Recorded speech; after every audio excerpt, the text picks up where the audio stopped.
Have you ever lain awake in the dark, staring at a ceiling that offers nothing back, while your mind races through conversations that ended years ago, through problems that may never arrive, through a version of tomorrow that your body already knows it cannot control? Have you ever felt the particular cruelty of exhaustion sitting heavy in your limbs while your thoughts refuse every invitation to be still? If so, then you already know something that no one talks about openly, that the loneliest hours are not the ones spent alone in a crowd, but the ones spent alone inside a mind that will not stop. The bed that should feel like sanctuary becomes something closer to a courtroom. The darkness that should bring relief becomes a stage, and every fear you carefully folded away during the day unfolds itself with slow, deliberate patience the moment you close your eyes. This is not a personal failure. This is not a sign that something is broken inside you. This is what happens when a human being, carrying everything that modern life demands, finally lies down and discovers that the body can be horizontal while the mind remains completely, relentlessly vertical. You are not alone in this. Millions of people right now in this very hour are lying in rooms just like yours, watching the same darkness, listening to the same silence that somehow manages to be deafeningly loud. The exhaustion you feel is real. The weight pressing against your chest is real. The frustration of knowing you should be resting while your mind sprints in every direction at once, that is real too. And it deserves to be named before anything else is said. If you have found yourself here in this reflection, perhaps something in you already suspects that the answer is not another technique to try harder, not another strategy to force your way into sleep. Perhaps something quiet and wise in you is beginning to wonder whether the struggle itself is part of the problem. If that thought has crossed your mind, even once, even briefly, then you are already closer to rest than you realize. Stay here a little longer.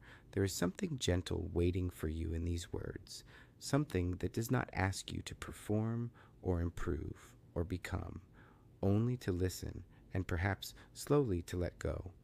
If this kind of reflection speaks to something you have been carrying, consider staying close to this space, because what follows is only the beginning of a much longer conversation about peace. There is an ancient teaching that describes the restless mind as a monkey, not as an insult, but as an honest and compassionate observation. During the day, this monkey has work to do.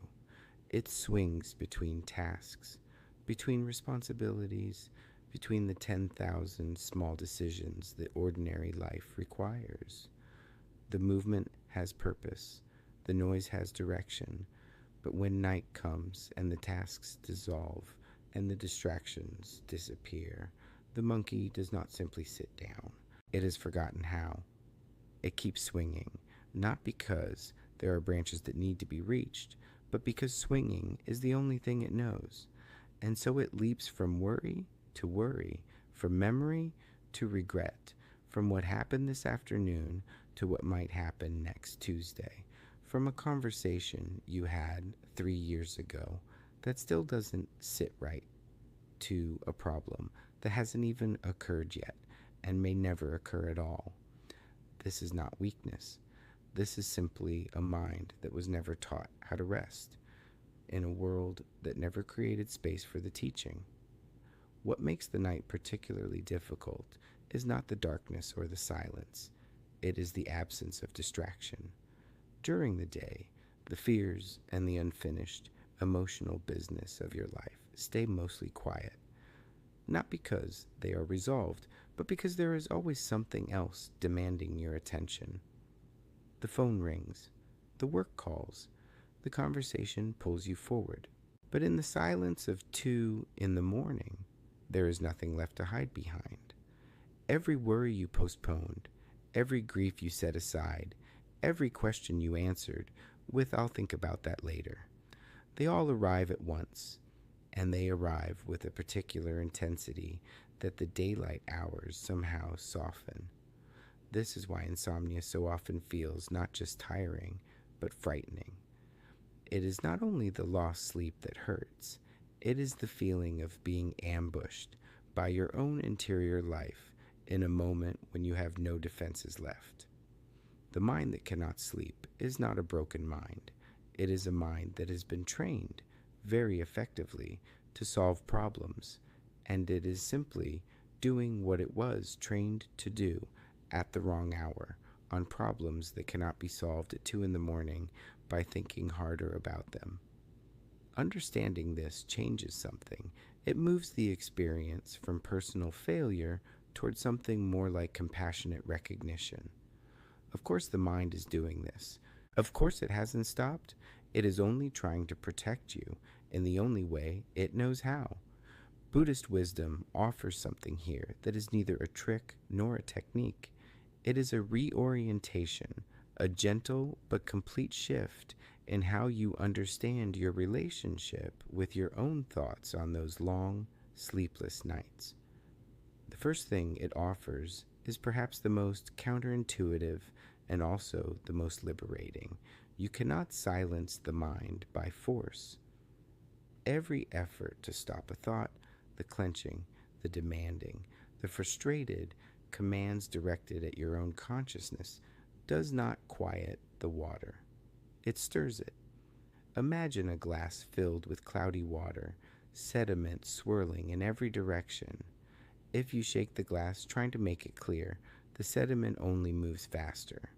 If you set it down, if you stop touching it, if you simply allow it to be undisturbed for long enough, the sediment settles on its own. The water does not become clear because you commanded it to.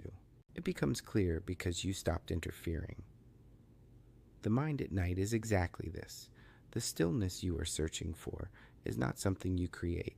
It is something you allow when you finally stop shaking the glass. This single shift, from doing to allowing, from controlling to releasing, is the quiet center around which everything else in this reflection turns. It sounds simple. It may even sound too simple, the way all genuinely profound things do when they are first spoken. But sit with it for a moment. Consider how much of the suffering on sleepless nights is not the original thought or worry itself, but the layer of struggle placed on top of it. The frustration at having the thought, the judgment that you should not be thinking this, the exhaustion of trying to push it away, the anxiety about what it means that you cannot stop, remove that layer, and what remains is just a thought, moving through a mind that is alive and doing its best. There is a teaching that appears simple on its surface and reveals itself to be inexhaustible the longer you carry it. You are not your thoughts. Read that again slowly because it is easy to hear and difficult to truly receive. You are not your thoughts. Thoughts are weather. They move through the sky of awareness the way clouds move through an actual sky, arriving, shifting, dissolving, sometimes returning, never permanent, never the sky itself. The sky does not become a storm because storm clouds pass through it. The sky remains, and you are the sky. The problem that arises on sleepless nights is not that thoughts exist. Thoughts will always exist. That is simply what minds do, but that you reach up and grab the cloud. You hold it. You examine it from every angle. You try to reshape it or destroy it or understand it completely before you will allow yourself to let go of it. And clouds were never meant to be held. They were meant to pass. When you release the grip, not by forcing the cloud away, but by simply opening your hand and allowing it to continue its natural movement, something in the chest softens. The breath deepens on its own. The body remembers what the mind had forgotten, that you do not need to resolve everything tonight. This is easier to understand than it is to practice, and the gap between understanding and practice is where the breath becomes your greatest ally. There is an ancient form of meditation called anapanasati, awareness of breathing, and it is not a breathing exercise in the way that term is usually understood. It is not about breathing differently or better, or in a particular pattern. It is simply about noticing the breath that is already happening, the cool air arriving at the edge of the nostril, the slight rise of the chest, the quiet release of the exhale. These sensations exist only right now, not in the memory of yesterday, not in the anticipation of tomorrow, but in this precise and unrepeatable moment. When the mind slips away toward worry, which it will, you do not scold it or punish it or feel defeated, you simply return. Like guiding a child gently by the hand back to where they were meant to be standing, you return to the breath. And again, and again. Each return is not a failure recovered from, each return is the practice itself. The muscle being strengthened is not concentration. It is the ability to begin again without judgment, as many times as necessary. This is not a small thing. This is, in many ways, the entire work. The specific hours between midnight and early morning carry a particular temptation that is worth naming directly, the temptation to solve. It is 3 in the morning and the mind has located a problem, a relationship that needs attention, a decision that needs to be made, a fear about the future that feels urgent, and it presents this problem with the full force of its attention, insisting that now, in the dark, while the body is desperate for sleep, is the moment to figure it all out. This is a misunderstanding of time, and recognizing it as such is genuinely freeing. The problems that visit you at 3 in the morning are not more solvable at 3 in the morning than they will be at 10 the next day. They are not more real. They are not more urgent. They only feel that way because the silence amplifies them, and the tiredness strips away the ordinary buffers of perspective. A mind that has been awake for 17 hours and is lying in the dark is not the ideal instrument for solving the complexities of a human life. The carpenter does not stop swinging the hammer because they are lazy. They stop because the work is done for today, and swinging a hammer in the dark at nothing accomplishes nothing except exhaustion. You are allowed to set down the tool. You are allowed to say, not now, not because the problem isn't real, but because this hour is not its hour. There is a related teaching that speaks to this directly, and it concerns the day that has already passed, the hours you live today. Every conversation, every decision, every small thing, done or left undone, those hours are complete. They exist now only as memory, which means they exist only in the mind, which means they have already become something different from what they actually were. You cannot return to them. You cannot improve them retroactively. The version of you who lived through this day did the best they could with the knowledge and the energy and the circumstances that were available to them in each of those moments. That is the only standard that could ever have applied. And now the day is finished, not abandoned, not forgotten, not dismissed. Finished in the way that a chapter of a book is finished when you reach its final page. You do not need to go back and reread every sentence before you are permitted to rest. The book will be there tomorrow. The chapter is done. There is something in this recognition that is not resignation. It is closer to respect. Respect for the reality that time moves in one direction, and that the appropriate response to a completed day is not further examination, but genuine release. Try placing one hand over your heart before sleep and saying quietly, internally, without performance, "This day is finished. I did what I could. I'm allowed to close this now." Notice what happens in the body when those words are spoken with honesty rather than obligation. Then there is what might be the subtlest and most overlooked teaching of all. The body has been speaking all along, and most nights the mind has been too loud to hear it. While the mind announces its emergencies and rehearses its catastrophes, the body has been quietly, patiently communicating something entirely different. The shoulders carry tightness that has been there since noon. The jaw has been clenched since the difficult conversation this afternoon. The lower back holds something that isn't pain exactly, but isn't ease either. The legs, which carried you through the entire day without complaint, are heavy in a way that has nothing to do with tomorrow's meeting. The body is not in the future. The body is always only right here. And what it is saying right now, in this darkness, in this bed, is simply, I am tired. I have worked. I need to rest. When you shift attention from the spinning of the mind to the actual physical sensations of the body, not analyzing them, not fixing them, just noticing them the way you might notice the temperature of the air, something remarkable happens. The mind does not disappear, but it quiets slightly because it is no longer the only voice in the room. You are lying down. Your weight is being held completely by the surface beneath you. You do not need to hold yourself up. You can feel that truth in the muscles if you allow them to release.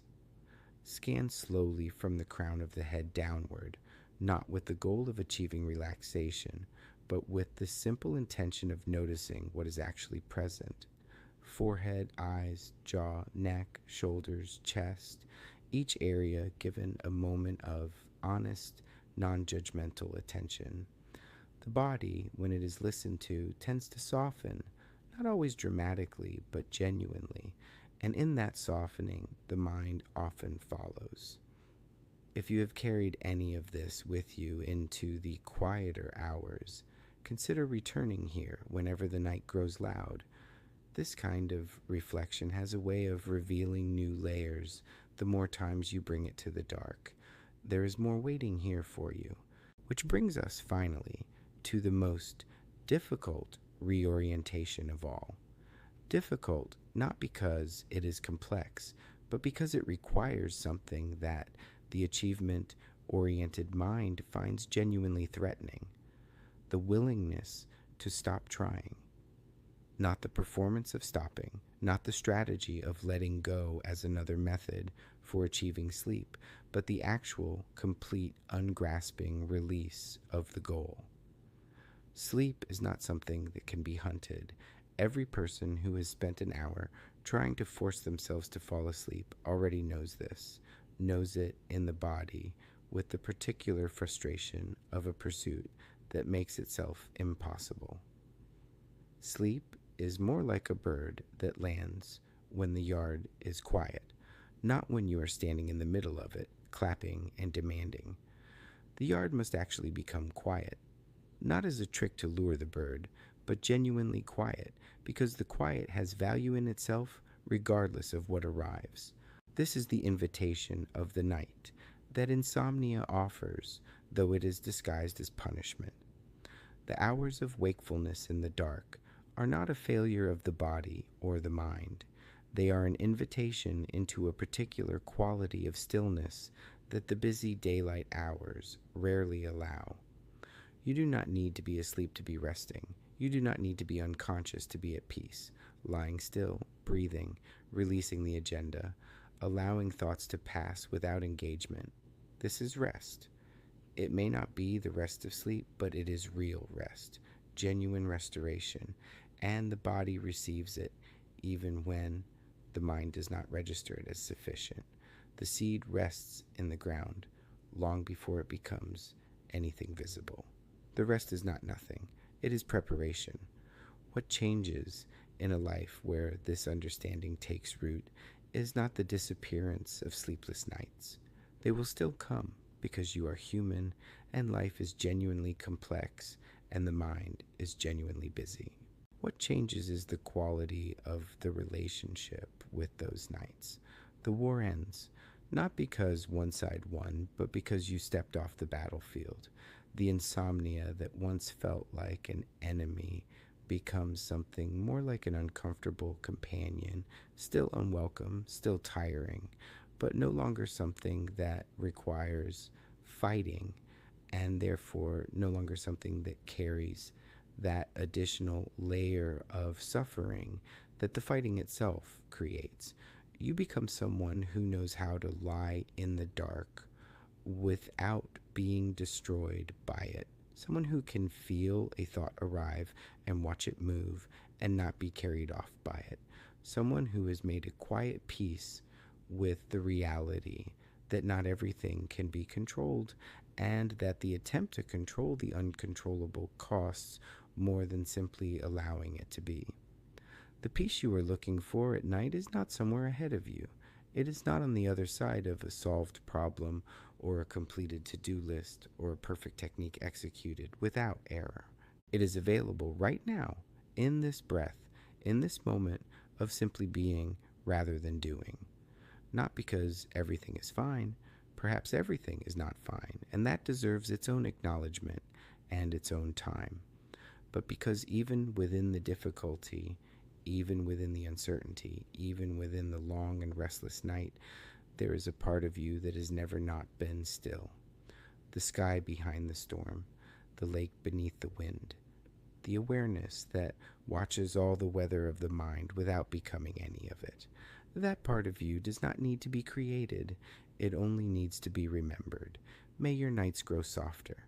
May the space between your thoughts widen into something you can breathe in. May the darkness become less a place where fears are loud and more a place where the quieter, truer parts of you finally have room to speak. You have carried enough today. You are allowed to set it down. Rest is not earned. It is your nature, waiting patiently beneath all the noise for you to return to it. If these words have offered you even a moment of genuine stillness, stay close to this space. There is much more waiting here for those who are ready to listen.